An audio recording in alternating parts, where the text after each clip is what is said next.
Everyday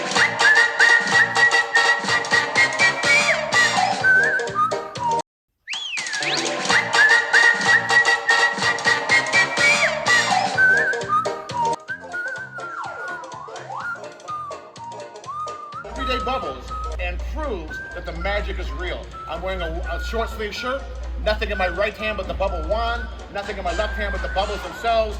Let me prove that they're real bubbles first. And you want to have this camera ready. Watch this. I blow the bubbles into the air. A couple of them out there, and 1, 2, 3. It actually turns into a solid glass bubble that you saw me pull right out of the air. Now, if I take the glass bubble, could you stand up? Yes.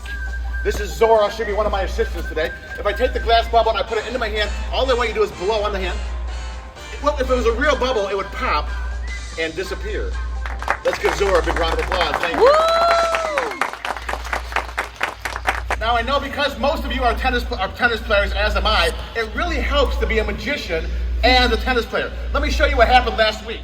Last week, I went to play tennis with a friend of mine. I reached into my pocket, and instead of finding tennis balls, all I found was this beautiful yellow handkerchief. Now, that works for me as a magician, but for most of you, even if you get 2 bounces, this is not gonna work. So I grabbed something that resembled a can of tennis balls, but you can see through it. I put this right inside here, almost filling the whole thing.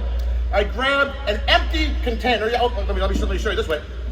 I grabbed an empty container, put it over the yellow handkerchief, and I said, magic, magic, magic. And the cool thing is, once you have tennis balls, you're very lucky. You can do it anytime you need magic. Thank you very much.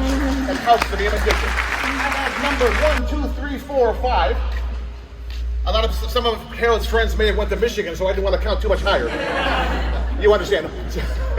I can say that because I also went to Michigan. But on the back of these, on the back of every one of these cards is a nice sentiment that we would say at any occasion over the year. I want every one of you to think of a number, 1, 2, 3, 4, or 5. I'm going to call on one of you that I've never met. Only one of these makes sense for today, and we'll see if somehow we knew exactly what it was. The young lady in the yellow top right here in front of me, what is your name? Marianne, name one number, 1, 2, 3, 4, or 5. 4. Do you want to keep number 4 or change your mind? If I take out card number 4, I show you number 1 said Happy New Year. We're way off. Number 2 said Happy Mother's Day. Closer, but about a month ago. Number 3, Happy Halloween. Number 5, Happy 4th of July. Only number 4 said Happy Birthday. The exact reason we are here. Let's give Harold a big happy birthday. Thank you.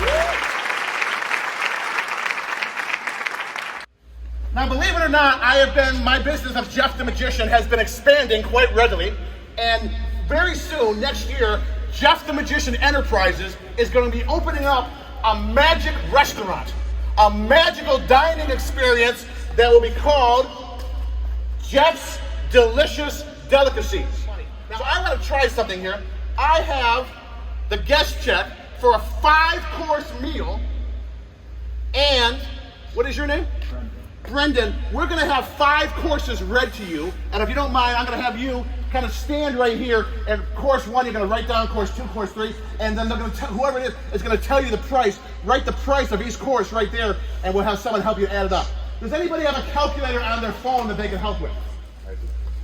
Okay, you're going to do double duty? That's fine. And raise your hand if you are a foodie. You love to eat. Anybody here? Come on down. Give her a round of applause. Woo! Normally I say, but please hurry, but I won't today. And what is your name? Becky. Becky, give Becky a big round of applause. Becky, I'm going to have you stand right here. This is a 12-course menu for Jeff's Delicious Delicacies. You're going to be the kind of the eyes of the audience. Okay? So hold on to that. And if I ask you a question, please try to be loud. First of all, would you see appetizers? Would you agree there's about 8 different appetizers? Yeah. And they're all different prices? Different price. I want you to pick out one and name it that you would have if you were trying out. By the way, on the other side of this, to make sure she doesn't have to pay a thing, I have a gift certificate for a 5-course meal, and we'll see how close I am. Which appetizer are you going to choose? We're gonna have the Brussels sprouts, asparagus, and eggplant. You can just write down BSA appetizer. And how much is that appetizer? $20. So write down $20. And would you say, for example, you can see the pretzel bites was $8.50 and the stuffed potatoes was every price was different, right? Yep. Now what I want you to do is turn to the bread. Well, I'm going to have you pick out a bread. Whoops, let's take out the rest of these guest checks. Let's take out all of these. Keep on turning the next page. You see where it says bread basket? Yep. You see about 8 different breads. Yep. Pick out one that sounds good to you. Let's see, garlic bread and olive oil. Garlic bread and olive oil. And how much is that? $4.50. And you can see if you would have said the multi-grain rolls would have been $10.50. The traditional challah bread for the Jewish people in the audience would have been $8.50. But you went with the garlic bread, right? Yep. Turn the page and turn to the next page of the menu, and we're going to find it says find the grilled dishes, grilled entrees, delicious part of the main course. There's 5 different entrees. Which one do you want to pick? Well, vegetarian, but there's no veggie option. Not yet, but this is just our first year. Okay, so we'll have to go with the filet then. Filet mignon, and how much is that? That is $40. $40. But again, if you would have picked the charbroiled ribeye, it would have been $32, and other options as well, right? We like the top of the line. Of course, that's why we picked you. Now, turn the page again. We're going to keep going for you find some desserts. Cakes and pies. And Keep going there, and it says, what does that say? Fine desserts. Fine dessert. Pick out one of those desserts.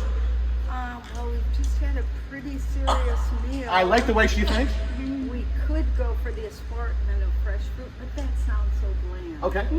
Let's go for bananas Foster. Bananas Foster for the course number 4. And how much is that? $10.50. And if you would have gone for the fine fruits, it would have been fresh fruits would have been $6.50. Yeah. And so now you went for the bananas Foster. Now turn the page to the very back page of the menu. We got to pick out your beverage, and it says beverage cart. Which of those drinks do you want to go with? I think we need an old fashioned. An old fashioned. That's Okay. not on here. Not yet, but we'll learn it. Okay, we're gonna go with an Arnold Palmer. Arnold Palmer, going from tennis to golf, but that's okay. Yep. And how much is that? $4. $4, and you can see they're all different prices. And do you agree that every choice you made had several options? A lot of choices. Are you able to add up those 5 courses that our lovely connoisseur of food picked? What is the total? 79. A little bit louder. 79. $79 is a lot to take a chance on for one person's meal.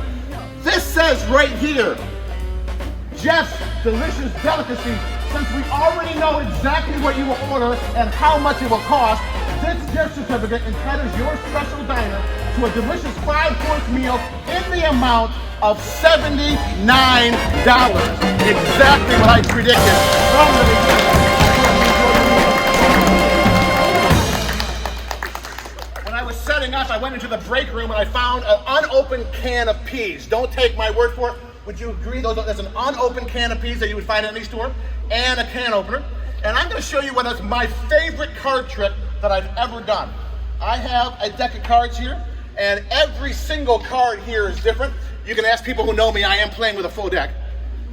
And I tell you, my magic hopefully is a little better than my humor. And what is your name in the USA shirt?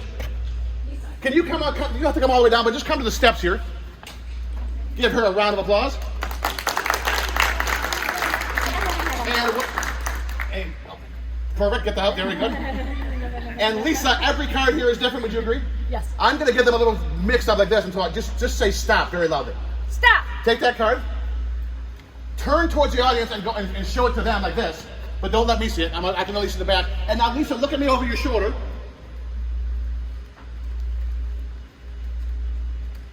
Let me just check something. I just want to make sure this won't work very well if you pick the Joker, and it doesn't look like you did pick a Joker. Look at me over your shoulder. Take the card like this and tear it in half right down the middle. Right down the middle. Tear it right down the middle. Yep, tear it right down the middle, completely in your mind. Oh, no, I'm kidding. Now, take the 2 pieces, turn them sideways like this. Tear it again, giving you 4 pieces. And now here's the part that this is why I picked it, because of the muscles. Put them on top of each other and tear it again to give you 8 pieces. Try this at home, it's not easy. Not easy to do. Perfect. And now put them all on top of each other. And I have an empty baggie. Put them inside this bag. This way? Yeah, so they can't be seen. And we're gonna mix them up. And do me a favor, just hold on to one corner, but don't let me see which one it is. And I'm gonna put these in an empty red container, just like this. And it has a top, which allows you to see through. You can see the baggie through there, and I'll put this right here. Now, the whole time I've been doing this, you have had a can of peas that is sealed. You also have a can opener. Yes. I know a lot of today's young people don't know how to work a can opener anymore, but hopefully I picked the smart one. Good. We have 7 pieces of a card in here because you have one that you tore yourself and you picked yourself. We have a can of peas, not really sure how this is gonna make a connection, but when I count to 3, everybody say switcheroo. But while you're saying switcheroo, keep one eye on the can of peas, keep the other eye on the red container. Here's an anatomical fact that they teach at medical school. The reason human beings have 2 eyes is to watch a magic show. One eye here, one eye there. On the count of 3, switch, switch, switcheroo. 1, 2, 3, switch, switch, switcheroo. Did anything happen over there? No. Let's find out. If I take this off, we've got the bag. That looks like a bag full of peas. That is really strange. Very carefully with the can opener. When you open up the can that you have been holding from the beginning, we stayed apart because of social distances.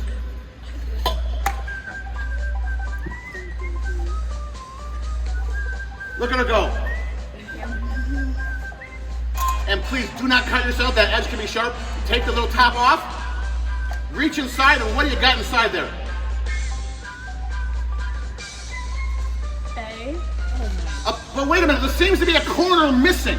But the rest of the card that was torn into 8 pieces, do you have a piece in mind? Seems to match exactly. Give her a bit. Hold on. And to our camera today, thank you very much.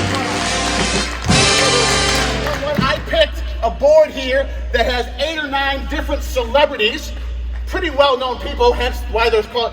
We have Gandhi, Frida, Stephen Jobs, Elvis Presley, Bob Marley, Marilyn Monroe, John Lennon, Michael Jackson, and back to Gandhi. That's not a good selection. On the back of here, I have a prediction for what I think is about to happen. We're going to do a little spelling in a minute, but I'm going to have the gentleman in the red shirt.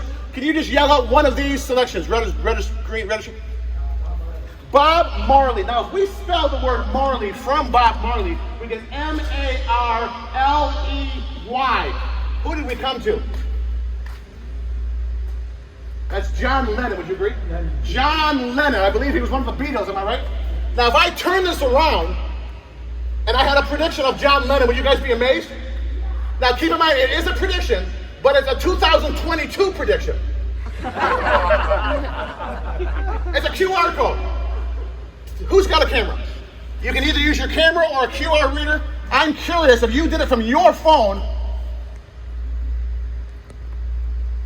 I'm very glad you invited this guy. He's been very influential in the show. He's very good. You can do it from here, or we can. Oh, should be big enough so that you can do it. Yeah. And I'm getting French's menu right now. It's John Lennon. show it to everybody. John Lennon. Now, if you don't, a lot of people don't believe in these QR codes. So this is what I say. Watch this. 1, 2, 3. It actually turns into John Lennon by magic. Give him a big round of applause. Thank you.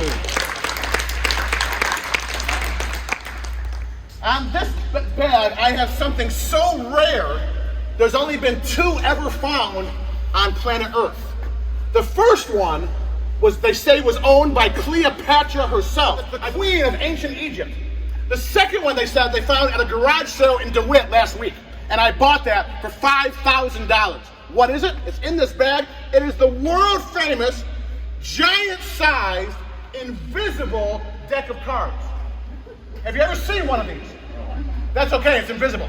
But let me, in case you want to tell people what it looks like, I got it right here. It's very hard. Look at that. Giant-sized, invisible deck of cards. It's about the heft of about 3 cans of tennis balls. It's not like, now, let's see here. What is your name here right in front? Joe, you look like you used to be an athletic. Can you catch? I'm going to throw you this invisible deck of cards. Now, I don't know about what your dad said, but my dad always said use 2 hands when we play catch. I think every dad says that, right? On the count of 3, 1, 2, 3. Got it? Good. Now that he's got it, you can see the bag is empty because he's got the invisible deck of cards. Now do me a favor. What you said your name is John? Joe, give the cards a mix-up. Shuffle them up. Wait, Joe, take them out of the box first. It's much easier.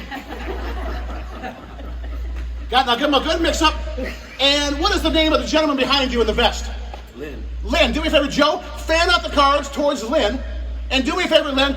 Lean forward and grab one of those invisible cards. Got one? Very good. Hey, I'm going to take him on the road with me. That's very good. Now take a look at it. Now, I don't know why this happens, Lynn, but 98% of people who take a card out of that deck, they pick a picture card or an ace. Do you have a picture card or an ace? No. You do not. Do you have your card memorized? Yes. Very good. Now, Joe, turn the deck face down, and Lynn, put the card back in there so it's upside down. Push it all the way in. Outstanding. Now, Joe, put the cards together. Put them back in the box. And this is the distance of about a 3-point shot in basketball. You want to aim for the bag, throw it in there, right there, go ahead. Nice job, give him a round of applause, that was fantastic. Now we've got about 30 people here, and I can tell of the 30 of you, less than 2 of you believe what just happened. That Joe, first of all, you can't believe Joe actually caught the cards. Then he took them out of the box, he flat them out. Lynn grabbed one card, looked at it, memorized it, and put it back in upside down, and then Joe threw a perfect shot right back to the bag. Now, how can I prove that? It says the invisible deck. If I make one alteration to the bag, it now says visible deck. So now I reach inside, and there's the deck. But how do we know it's the same deck that Lynn took a card out of?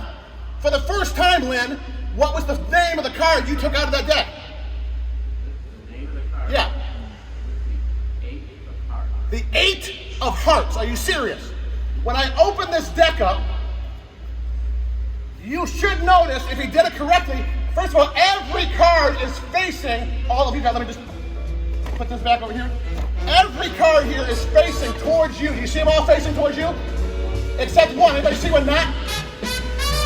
You see one card is facing the wrong way. What was your card? You've got to be amazed. If this one card was the 8 of hearts, would that be amazing? Well, that's why Harold hired it. It's exactly the card that he picked. Give Lynn and Joe a big. Please raise your hand if in your wallet or your nearby purse you have at least 3 or 4 $1 bills. Don't worry, you'll get them back. $1 bills. I just need one person to have 3 or 4 of them. Looks like Harold is checking. I don't bring you back. So you've got 4 $1 bills. I'm going to add a 5th to the collection, so now there's 5. Bonus. And I want you to turn them all so they're facing down, so George Washington, and mix them all up. Very, very nice. I want you to fan those out towards Harold. I want Harold to grab any one of those bills. You can go back to your seat, give her a round of applause. Fold that bill in half. Fold the bill in half, and then one more time. Make a nice crease, perfect, make a nice crease. I have a little candy box, which is empty, and has a little screw. Just drop that into the bottom of the box. I don't want to touch it. I'm going to close it like this. I'm going to put it right here so you can see it right here. I'm not going to touch it. It will be you opening it next when I get there. Now, I need 4 other people to help me. Who can come down these stairs and stand right here? Just 4 people. Don't be shy. I didn't bring my song and half trick. Don't worry. There's 2. Here comes a 3rd, and we need 1 more. How about in the striped shirt? Can you come up? I have 4 giant cards that have the 4 suits of standard cards. I want you to stand. I want you to hold this up against your shirt. Don't look at the other side. You're going to be the big heart.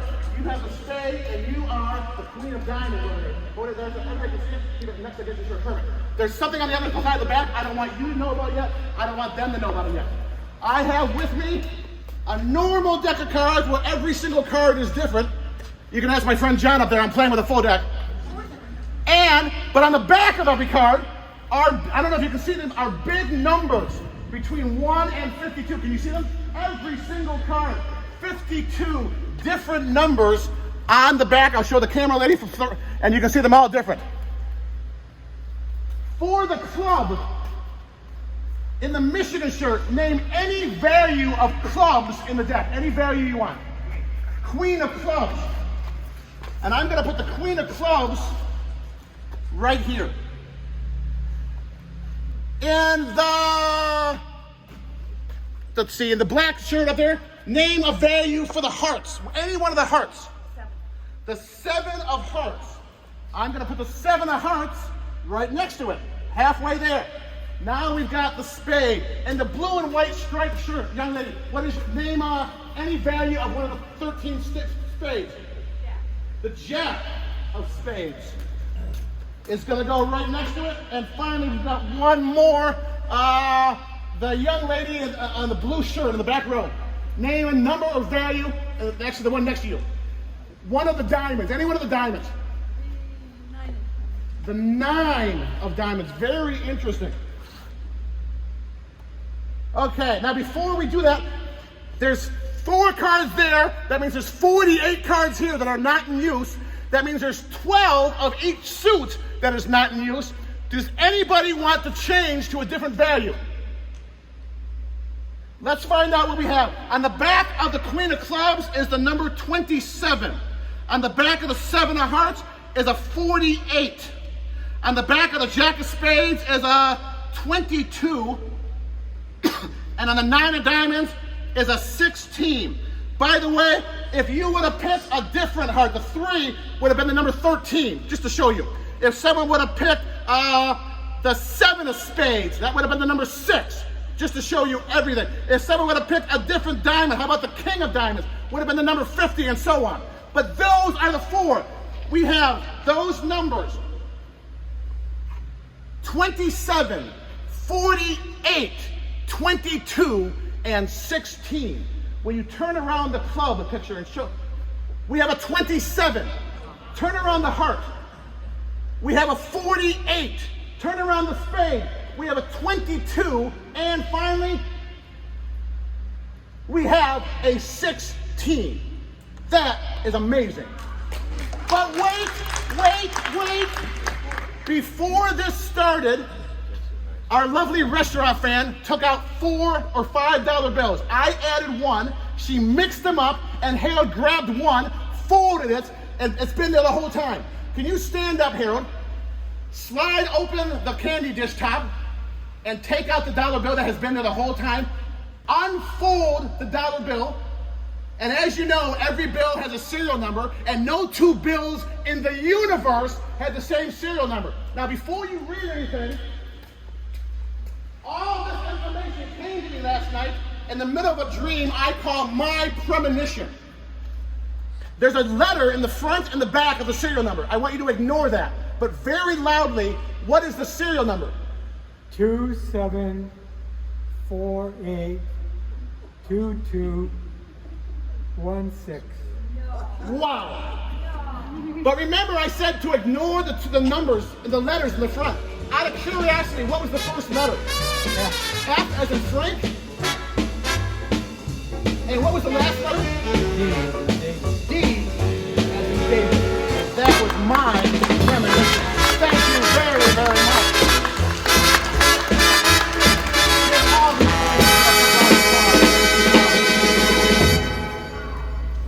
In the 1930s, when my grandparents came to America from Poland, this was the original piece of the original curtains on their Detroit apartment. They've been long gone, but I still remember them on every show, and especially when I have fine people in the 80s, not quite 90s yet, it makes me think of how special these people are and how I'm honored I am to be here. So I have these with me. But I also found 2 colors here, red and white.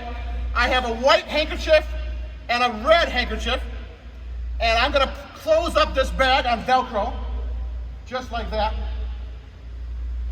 forms a little pocket, stay. And I'm going to put the white handkerchief inside, in between these pieces right here, and the red.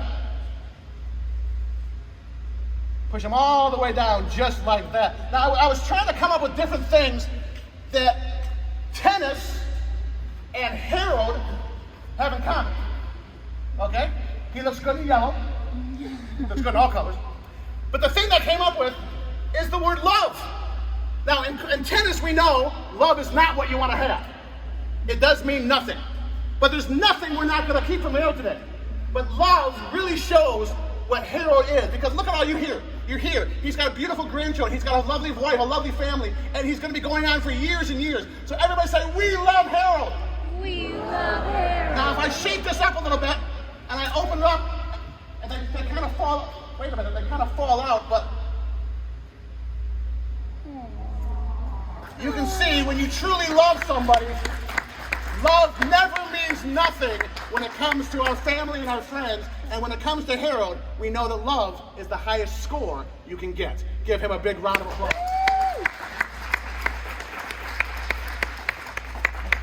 And finally, standing in for Harold again, I'm going to have his lovely granddaughter Zora. I'm going to give her the color white, the color green, the color yellow, the color blue, and the color red. And you'll notice they all came out of this little scroll that opens up like nothing inside here at all, but yeah, because the handkerchiefs are gonna go right back in there. Harold, of those colors, what is your favorite color? Green. We're here at Michigan State, you better say green. That's very smart, good.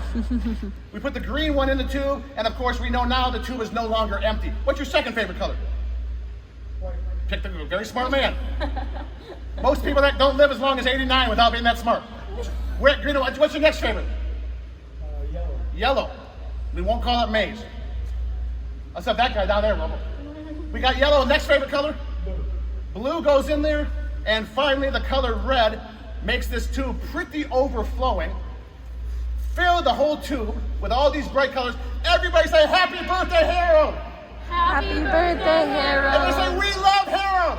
We love Harold. And let's say 11 more years plus for Harold. Let's go further. One more time. Magic. Happy birthday, Harold. Happy birthday. If I take out all these colors in one swoop, nothing here at all, they all come to wish all of your sentiments in saying none other than a very, very happy birthday.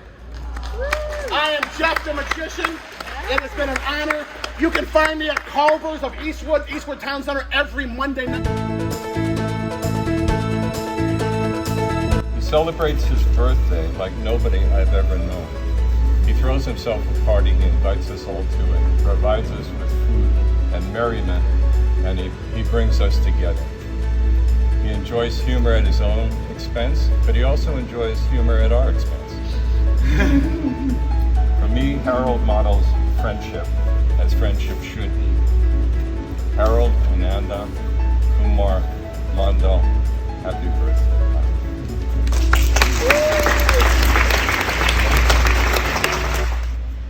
Brendan asked us to remember the first time we ever played with Harold, and I knew the first time I ever played with Harold that he was a very, very giving, sharing person, because every time at the net, when a beautiful lob would go right over his head, he would look at me and say, yours. Harold also is the embodiment of a great tennis term. Love is one of them, but another one is service. And he who serves best is the ultimate champion, and that is Harold. But the most important indicator of how astute he is, how insightful he is, how wise he is he picked a Penn Stater for a wife. Happy birthday, Harold, and I'm sure there's others who have things to say. It's called The Giving Tree. And like the book by Shel Silverstein, Harold gives his all to everything he does. His myriad talents and skills far beyond playing tennis, playing really good tennis. He is a world-renowned filmmaker. I don't know if you know that. He's also a philanthropist, a teacher, and an eager supporter of young girls who are expressing their own creative talents at a school as far away as India. He offers his talents to other people in so many ways. Like the Giving Tree, he goes on and on and on in giving. Harold encourages and enables other people to reach their own goals including getting the ball over the net. What I've learned from you, Harold, is no matter how seriously we focus on playing the game, sportsmanship is to be valued above everything else. You are a true gentleman. You don't intimidate people. You don't even scare me. And I'm glad about that. You're the epitome of being an open, kind, thoughtful, and generous human being. So here's to you, Harold. Happy birthday, and may the roots of your giving tree always run deep. And may you continue to give the generosity of your branches for many, many years to come. On your Facebook page, there was one photo of you. One photo. It's like you're a vampire. You show up in photos. So I used that photo. And as I worked on it, I got to thinking, it doesn't really look a lot like you. It looked more like Ron Howard. But then I thought Harold was a videographer, a video producer. Maybe he is Ron Howard. But the more I looked at this, the more I thought it doesn't really look like Harold. It could even be Larry David. And if it looks like Larry David, then it might be Bernie Sanders. And then I started to think, it could be me. And the more I think about this, the more I think that, like babies, all us old guys start to look alike. And I'd like to end this by saying that if my fate is to look like Harold Mondol, I'm good with it.